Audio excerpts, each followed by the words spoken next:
morning. I'd like to welcome everybody. Several topics to cover this morning, and several guests here.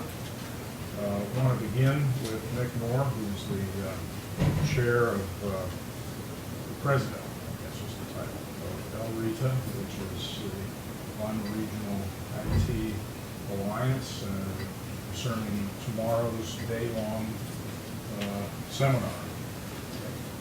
Yes. Thanks for having me. So a little background on us. We're a non-profit professional organization comprised of IT professionals that implement and support technology. We were founded back in 2008 with the help of Mr. Berger here.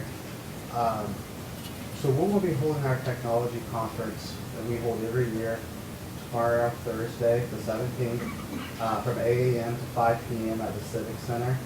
This year our keynote is Eric Niehaus, Site IDS Manager at Procter & Gamble. He will present business continuity and high availability system designs. Eric works out at Procter & Gamble. He's essentially the IT manager, and he will present information on the Lima P&G infrastructure as a case study. We're going to offer 30 educational sessions throughout the day across 6 different tracks. We have 29 vendors that range from local to global. Some of our vendors include Perry ProTech, Corpcom, Microsoft, Mayor Hill Lynch, HP, VMware, Cisco, and Sophos. Of course, we have many more. Registration includes breakfast, lunch, and drinks and snacks throughout the day. Catering is provided by the Old Barn out back. There are many opportunities for business networking. We will be giving away swag items. If you would like to register, you can register today at www.elrita.org. It is $20 for members, $30 for non-members. So hopefully some of you guys can come out. Thank you, Nick. Just to kind of illustrate the importance of what this is about, in 2 ways. First of all of us remember 3 or 4 years ago, maybe a little longer, when Tuttle construction blew up on South Cable Road due to a natural gas leak. The reason that they were able to come back up as quickly as they did was that they had systems, redundant systems, off-site where they were able to reestablish their IT. The other example that just gives me nightmares is Joplin, Missouri, and a mile-wide tornado took out the center of town. You can imagine in our community if we had a tornado coming through the downtown. We have our systems at this point in one place, and they're at the Cambridge Center on the 2nd floor. One storm could take us out.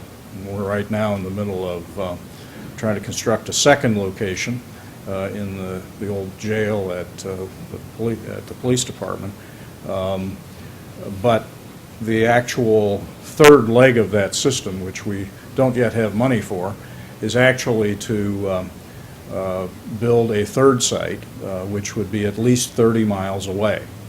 That kind of system provides for, in Nick's terms, business continuity, the ability to actually come up rapidly from a catastrophic event and be able to do business the next day. So our keynote tomorrow will really be about that set of objectives, and then throughout the day there's a whole range of technology-related presenters, and it's very cheap. It's $20 if you're a member, 30 if you're not, and it's well worth the education that you receive. So Nick, thank you very much. And it looks like right now we've got nearly 240 people already signed up, so it ought to be good attendance. Looks like we'll pass our record so far. That's great. Also, David Adams is here with a couple of topics. Come up, David. Thanks. My home computer has a couple glitches. Could I get it fixed if I came there tomorrow? For a fee, maybe. Oh. Two events coming up exactly a week from today. One of them will be at noon, just down the street of the Chamber. We are at a point where the next quarterly dialogue lunch for public officials in Allen County, Lima, will be held next Wednesday, April 23rd, from noon until 1, in the downstairs meeting room, Suite 100. Our keynote will be Beth Seibert, who's representing the Ottawa River Coalition. Many of you will know from past experience that the river cleanup is upcoming, actually on the last Saturday of the month. So she will be speaking briefly about the importance of that resource in our county, and of course encouraging participation in the cleanup. And then we will move from there into dialogue groups as we normally do. That will be, as I mentioned, Wednesday, April 23rd from 12 o'clock until 1 o'clock in Suite 100 at the Chamber of Commerce. Please let your colleagues know and plan to be there yourself. This will be the 114th Public Officials Dialogue Luncheon, and thus far, altercation-free. The second event next week is in the evening. It will be at the Red Cross. The League of Women Voters of the Lima area and the Unitarian Universalist Fellowship of Lima are co-sponsoring a public forum on the Bill of Rights. This will be Wednesday, April 23rd at 7 o'clock in the evening at the Red Cross. The Bill of Rights contains 10 amendments, as we all know, to the Constitution of the United States. Many of us are familiar with the phrase, "I plead the Fifth," which is a reference, of course, to one of those 10 amendments, but there are 9 others. And our panel, made up of Dr. William Angel, Professor of Political Science, the Ohio State University at Lima, Professor Scott Gerber of the Ohio Northern University College of Law, and Judge Jeffrey Reed of the Allen County Common Pleas Court will be there as our panelists to address relatively briefly in their opening comments some aspects of the Bill of Rights, why we have one in the first place, its place in the judicial history of the United States, and current issues in the courts which relate to the Bill of Rights. And then the forum will be opened up to public conversation, questions, and dialogue. That is at 7 o'clock next Wednesday, 23rd, at the Red Cross. Refreshments will be served. Thanks. Thank you. Howard Elstro, Public Works Director, is here concerning a political campaign that's being conducted statewide that we're participating in. There is an election, May 6th, and it'll be here before we know it. And I believe that early voting is already taking place. The reason I'm before you today is there is an issue on the ballot that I hope all of us in Allen County and the City of Lima support, and that is known as State Issue 1. What State Issue 1 does is provide us, counties, villages, townships, cities, crucial infrastructure dollars for our needs of roads, bridges, stormwater, wastewater, and sanitary systems. This is nothing new. State Issue 1, otherwise known as State Capital Improvement Program funds, have been available to us for the past 27 years. This is a renewal of that funding opportunity. What this means for Allen County is that about $880,000 comes into our county every year for infrastructure reconstruction purpose. It also makes about $500,000 worth of loans available to county engineers, township personnel, village administrators, and the City of Lima for these needs. These are really critical, and there's not one of us who live in this county that doesn't enjoy the fruits of this investment or reinvestment in our infrastructure. We use these to reconstruct bridges. We use these for our wastewater and our water systems. We have rebuilt bridges over the last 27 years. You cannot go out of your house or out of this building and drive someplace and not go across infrastructure that has been rebuilt with these funds. So they are critical.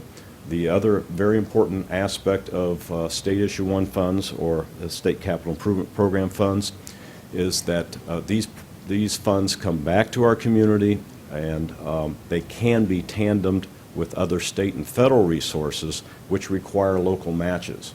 So oftentimes the county engineer's office or my office or even the village and townships are able to parlay this money into even more funds for our infrastructure needs by utilizing these as our local match. So May 6th is the primary. I urge you to vote and support State Issue 1. It's very important to us. Thank you. Taxes go up? Taxes remain the same. This is what the state issue does is authorize the state to sell bonds, and those are repaid with the revenue that's already collected by the same amount of taxes that we pay now. Thank you. And then there's a last large group of folks that are here concerning actually a set of topics. And Jerry Courtney, if you'll come up with, I guess, does the commissioner come up first with you, or? He's second. He's second, all right. Or actually third. We have, as you know, Activate Allen County has been very engaged in a wide-ranging set of initiatives, and we're going to have, there are activities underway now that'll be talked about, but also some very special visitors that are coming in next week. Jerry? Thank you, Mayor. It's a pleasure to be here on behalf of the Y and Activate Allen County. As Mayor Berger said, we have a number of events that and new initiatives that we will be launching in the next few weeks. And I have 4 individuals here to share about each of those new initiatives and planned events. Sherry Mitchell will come up, and she's the project director for our Small Community Transformation Grant, and she's going to talk to you about our new corner store initiative. Good morning. So Activate Allen County has partnered with the Food Trust, which is based out of Philadelphia, to really promote a healthy corner store project and plan for Allen County. The Food Trust has been working for more than 20 years to ensure that everyone has access to affordable, nutritious food and information to make healthy choices. The goal of this project is to work with local and regional community partners to develop a tailored plan for Allen County.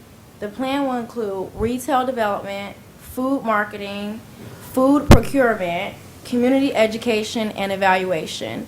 We are still in the very early planning stages of this initiative, but if you would like to be involved or you have questions about this project, please feel free to call our office at 419-221-5035 or visit our website at www.activateallencounty.com. You want to talk a little bit, Jerry, about what the corner store concept is? Well, the corner store concept is really based on the background that a lot of families in underserved areas purchase their groceries and a lot of their foods from corner stores. So we're hoping that from this project we can promote healthy, fresh food and affordable options for families and children that use corner stores as their major tool for purchasing food. And that's our major initiative now. We're hoping to have the Food Trust come here to actually give us the tool to make this successful for our county. Great.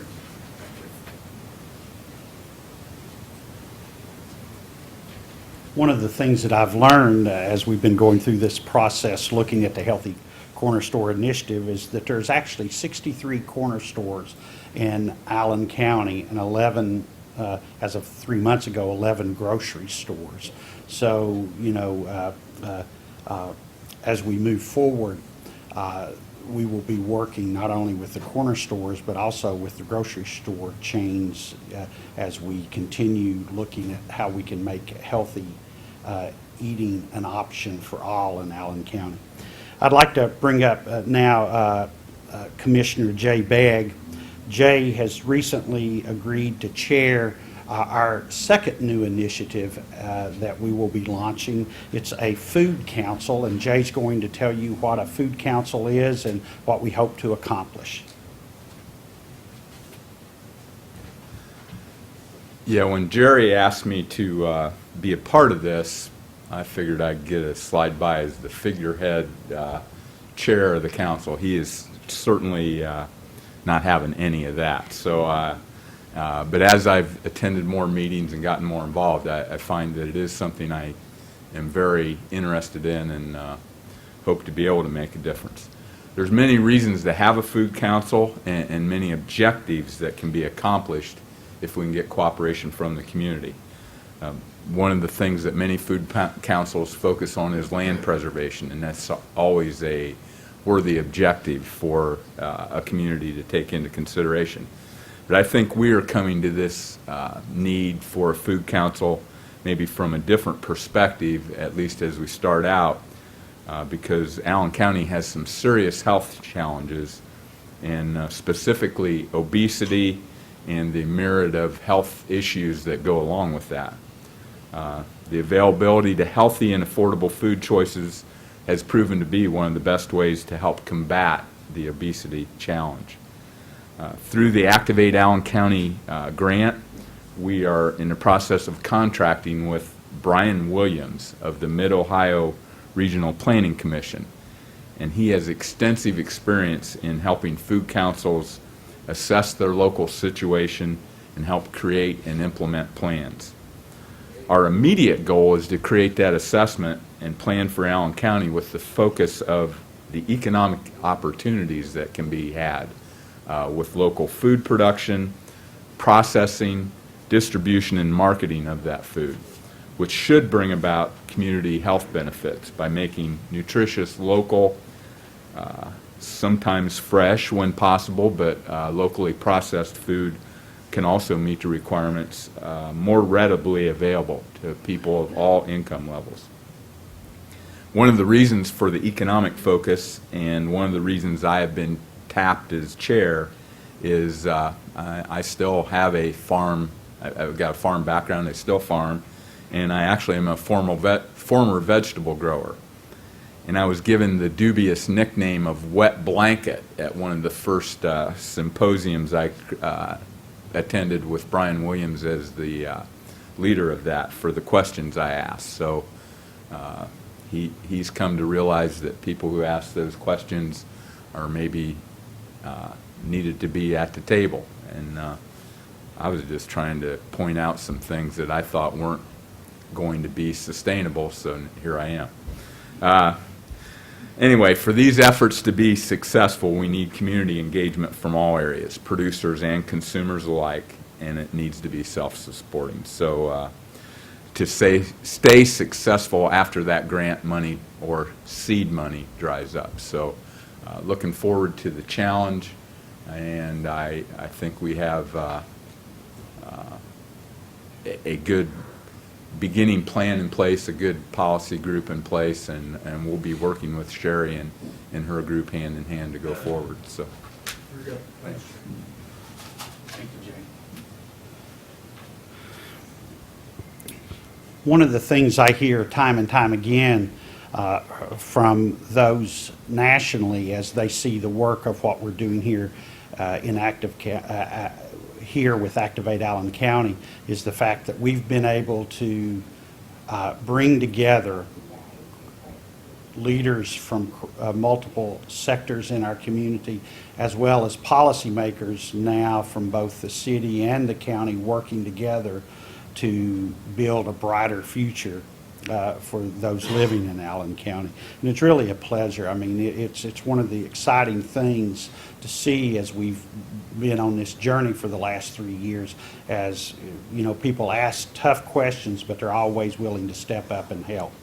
I've got Gary Bright with us, the Executive Director of the West Ohio Food Bank, and he's going to talk about an upcoming visit from representatives at the United States Agriculture Department. Morning. Thanks, Jerry. And I've actually got, make sure that I remember to hand these out, an agenda for kind of a big day for this community. Next Tuesday, April 22nd, we have, really thanks largely to Mayor Berger's presentation that he did at the Food Policy Task Force meeting of the U.S. Conference of Mayors. Did I get that right, the name of the? So he did a presentation on the mobile produce market specifically because they had asked for that as sort of a best practice method of delivering healthy, nutritious foods into underserved areas, which a lot of us are familiar with the idea of food deserts now.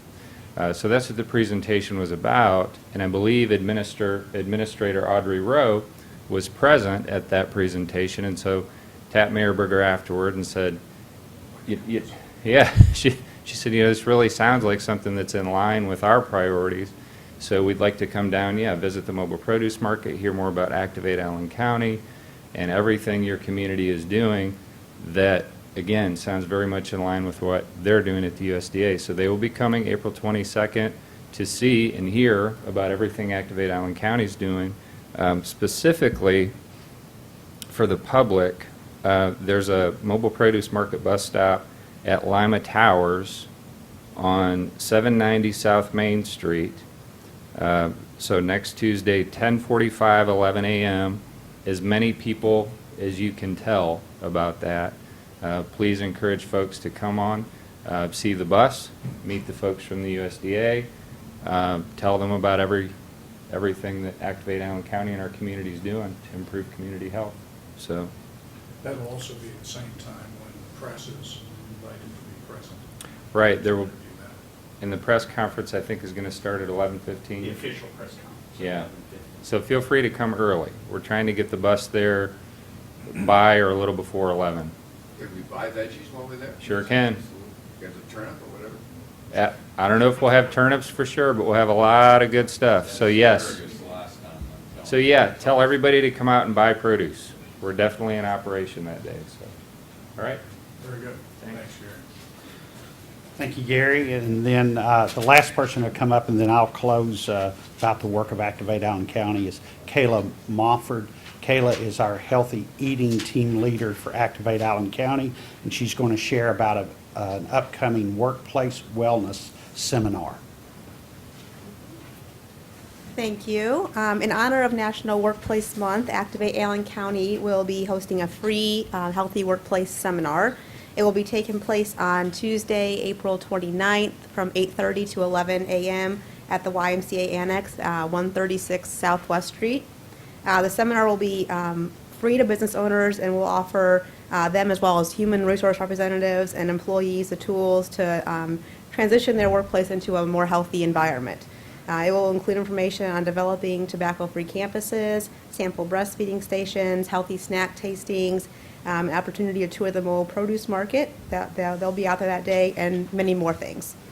So we know that people and businesses really need to incorporate healthy lifestyles into their work environment because we spend so many hours in our work environment. So it's a great opportunity to come out and do that, and you can register by calling our office at 419-221-5035 or emailing Lauren at lklett, K-L-E-T-T, at activateallencounty.com. Very good. Thank you. And then finally, I'm pleased to announce that the Kellogg Foundation has invited Activate Allen County, because of the success of our work, to send representatives to their national food conference in Detroit, May 20th and the 22nd. And representing us will be Commissioner Jay Begg, as well as City Councilor Ann Miles and myself. So we have been very fortunate to have our work recognized by Kellogg, and that's hence why the invitation was extended to Activate Allen County. Thank you. Well, just to emphasize, there is a huge array of activities that are under the umbrella of Activate Allen County. And I think what the community needs to know is not only are these things going on, but we are asking there is an open invitation to get involved, whether it's a business involvement, whether it's an individual involvement, a neighborhood involvement. There's lots of points at which folks can become actively engaged in rolling out programs, participating in those programs, and we certainly want to communicate clearly to everybody that these are long-term intentions to focus on the health and healthy lifestyles of our communities and throughout the county. It's clearly a county-wide focus for families of all shapes and sizes, and we want to encourage people to be actively engaged. Gary? I should have mentioned for the mobile produce market, we did do our first pilot stop in Spencerville Oh, last terrific. Wednesday. So we are, we've always said we want to get that out into the county, Right. not just the city, and so that's starting already. Off the top of your head, can you come up and recite some of the statistics or even broad brush? For that day? No, for your general mobile produce output. Come up, come up. You need to talk into the mic. Okay. Well, one thing I tell you is we have, thanks to the Activate Allen County folks, been doing these membership cards, and in exchange for that membership, exchange for doing in effect a survey, so when folks come on, they give us some demographic information about themselves, they'll get one of these membership cards. And I had to be honest with Terry, I didn't look at it this morning, but she told me I think we're up to about 300 members. So that's probably on the very low side of actual people served. That's just an unduplicated count of how many people have actually filled out the survey. So, and that's really based on about a 2-day-a-week schedule and then a few pilot sites to begin expanding the schedule. So it's definitely being used. It's been very busy. And then I think one thing upcoming, as Jay talked about the Food Policy Council, another thing that a lot of those food policy councils focus on is local, locally grown produce. We've tried to do that on the bus, but that's a big goal of ours. I know there's a mobile produce market out in Rochester, New York, that uses 95% local produce. Now, they don't operate year-round, but I think part of this Food Policy Council, again, will be encouraging that local agricultural economy, and hopefully the produce market can be an outlet for that. So, yeah. Thank you. Sure. Yep. Well, I believe that that's all we have for presentation purposes, but we'll break down for individual interviews. Thank you all. Okay, way too much.